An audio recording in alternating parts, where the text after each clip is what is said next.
Na mtazamaji wa Faida Online TV, habari za leo. Hapa ni Ngongo Lindi ambapo tumetembelea kwa ajili ya kuweza kuona harakati ambazo zinaendelea hasa kuhusiana swala zima la maonyesho haya ya 88 katika msimu huu wa mwaka 2026 hasa kwa upande huu wa kanda ya kusini. Sasa leo tumetembelea kwenye banda la TARI Naliendele, watafiti hao masuala ya kilimo kuja kujionea hasa zao la upupu. Upupu ni zao, lakini pia wakulima kule kwenye mikorosho, tukienda Tandaimba kule Newala, Mangopa cha 4 Mtimbulimbwi, unajua shughuli ya upupu. Sasa ndo ule ambao unalimwa hapa na ule ambao unaliwa ama ni tofauti? Mimi sijui, ndio maana tumekuja hapa kwa ajili ya kuweza kuzungumza na mtaalamu ndugu yetu Humphrey Mlimbila ambaye atatupa kinaga ubaga kujua kwamba upupu huu ni upi. Naitwa Karim Faida, hii ni Faida Online TV. Kukumbusha kusubscribe, kulike, kucomment na kushare channel yetu ili endelee kupata habari zetu. Sisi ni watu wa field, tafadhali baki nasi. Bwana Humphrey, mambo yanaendaje? Bwana, mimi nashukuru Mungu sasa tunaendelea na kuhakikisha wadau wetu wanapata vile vilivyo bora kutoka TARI. Tuambie, tumekuja kuangalia swala zima la upupu huu. Kwanza huu upupu ambao unauona ni ule ambao hauwashi. Na unajua taasisi kama TARI Naliendele tunafanya utafiti kulingana na mahitaji ya wadau wetu. Tulikaa na kujaribu kuzunguka maeneo tofauti Masasi wapi, tumekuja kugundua mahitaji ya upupu ni makubwa sana, hususan kwenye swala zima la mbegu. Kwa nini tunataka tufanye tuingie nako kwa kina utafiti kwenye upupu?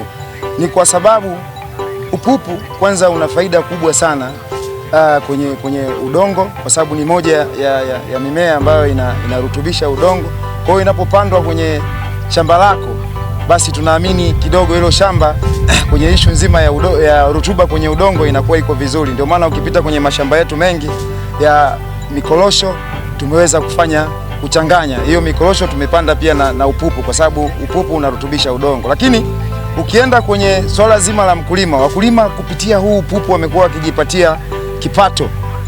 Wapo ambao unaona ukipita stendi wapi wanafanya biashara zile upupu, mtu anapata kibakuli kwa shilingi 500 au lile debe ndoo kubwa ya lita 20 kwa shilingi 10,000. Kwa hiyo unakuta kumbe kupitia upupu wakulima wanapata kipato kupitia upupu. Sasa na si baada ya kuona hayo tumeamua tuingie kwa kina zaidi ili kuhakikishia wadau wetu wa kanda ya kusini na Tanzania kiujumla wanapata mbegu za kutosha kutoka TARI Naliendele ambao ni taasisi yao inayofanyia utafiti. Kwa hiyo ukiachana sisi watafiti tunaona yana faida kwenye udongo, lakini kwa wadau wetu wao ni chakula. Kwa hiyo tunataka mwisho wa siku mahitaji ya mbegu yanakuwa kwa wingi, alafu tunakuwa na hizi faida zote mbili. Kwenye chakula, kwenye biashara, lakini kwenye faida kwenye udongo. Kwa sababu udongo tunaotumia si unatumika na unachoka, lakini ukiwa unapanda upupu mwisho wa siku unakaa vizuri na unaendelea kupanda mazao mengine. Pengine mmeshaanza kuwasambazia wakulima kama wanahitaji au bado mko kwenye hatua ya utafiti? Yes, kwa sasa tuko bado kwenye hatua ya utafiti.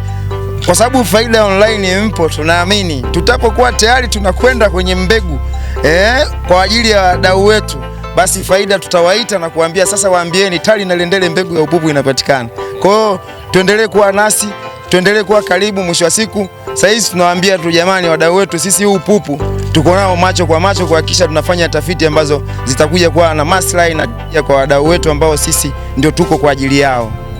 Na huu upupu una virutubisho gani mwilini? Protein.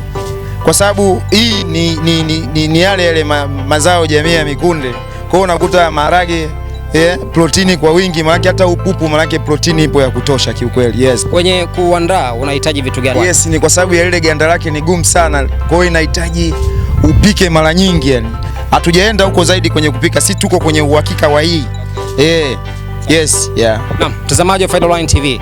Anaitwa Humphrey Mlimbila. Huyu ni mtafiti kutokea TARI Naliendele ambaye anapatikana mkoani Mtwara, na leo tumekutana naye katika viunga vya Ngongo hapa Lindi kwenye 88 msimu huu wa mwaka 2026. Lengo ni kuzungumzia swala zima la upupu, na ametuambia hapa faida zake, lakini bado anaendelea na utafiti kuweza kuona kwamba unaweza kutumia katika matumizi gani zaidi. Kwa sasa tayari tunaambiwa unatumia kama kurutubisha ardhi, lakini pia unatumia kama chakula, na wapo ambao wanatumia kibiashara. Kwa hiyo tayari inapiga sehemu tatu. Huo ni upupu, lakini ukiuona unaweza ukaudharau.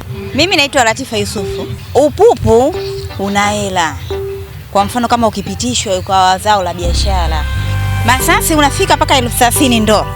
Ukipitishwa kama utakuwa zao la biashara utakuwa na tija kwa wakulima. Wakati nakula upupu unakata nyanya, vitunguu, kama kachumba unaulia upupu. Mimi ndio ninaupenda. Kwa mkoa wa Lindi hawapo, lakini Masasi ndio biashara yao kubwa na ndio tegemezi. Kuna watu wanasomesha kupitia upupu na anajenga kupitia upupu. Upupu umekuwa kama zao la biashara. Naam. Mpaka kufikia hapo nimefikia tamati. Naitwa Karim Faida, hii ni Faida Online TV. Naomba nikukumbushe kusubscribe, kulike, kucomment na kushare channel yetu ili uendelee kupata habari zetu. Sisi ni watu wa field. Asante na nikutakie siku njema.